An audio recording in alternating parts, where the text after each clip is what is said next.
The summer theater was on a pier that jutted off from the boardwalk over the sand. Sometimes, when there was a storm and the tide was unusually high, the actors could hear the soft swish of water underneath the stage, and the assistant stage manager, one of whose duties was to sweep the stage, was always in a rage at the sand which blew up between the floorboards and through the canvas floorcloth, so that 10 minutes after he had swept, there would be a soft white dust over everything.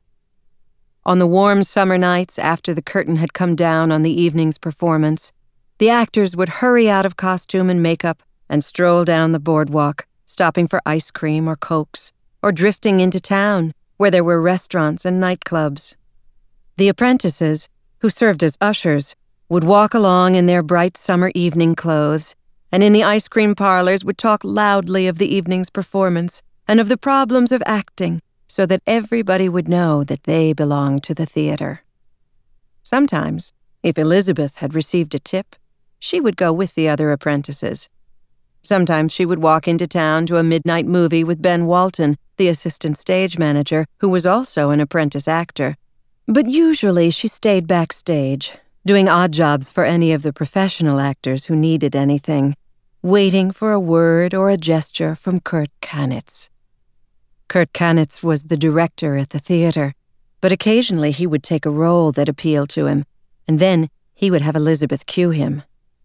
When he grew tired of that, he would say, "I'm sick of working. Come and talk with me, Elizabeth."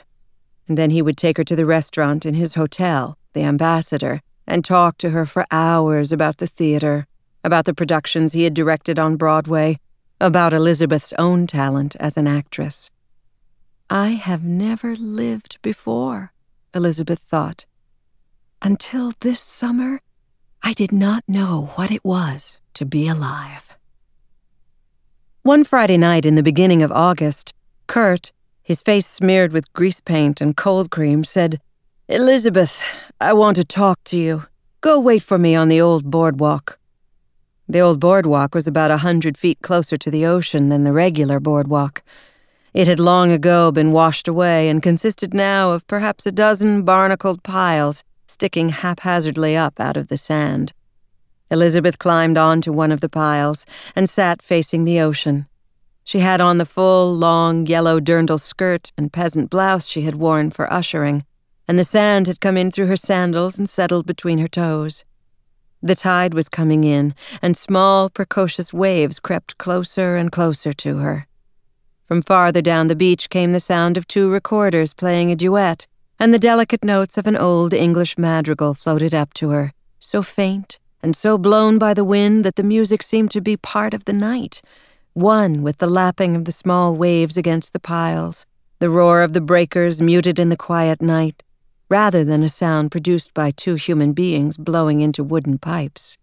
Behind her, and up the boardwalk, Elizabeth could still hear voices from the theater, stragglers from the audience standing around on the boardwalk talking, members of the company coming out of the stage door and discussing plans for the evening.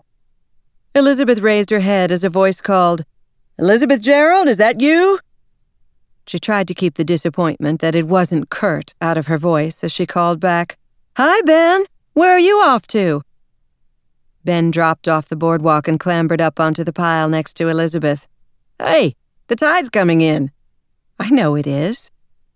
He turned and tried to look at her face, which was only a pale shadow in the starlight. "Come on down the boardwalk to Lukey's and have a hamburger with me." "I'm broke." "I'll treat you," Ben said, still trying to read her expression. "I can't." She put her head down on her knees. "Waiting for Kanitz?"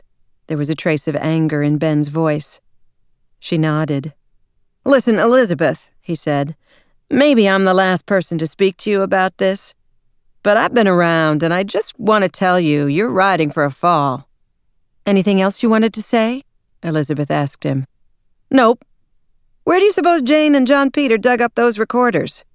That melancholy stuff they're playing's bad for my mood. My gosh, the divine Sarah Courtmont stank tonight, didn't she? She blew her lines twice." Ben reached down the length of his immensely long, immensely thin legs, took off one of his shoes and shook out the sand, almost losing his balance and toppling off the pile. I don't know why that dame thinks she can act, he muttered, as he managed to put the shoe back on without falling. I'm not a big fan of hers either, but most of the kids think she's magnificent, Elizabeth said, looking surreptitiously at the luminous hands of her watch. It was almost midnight.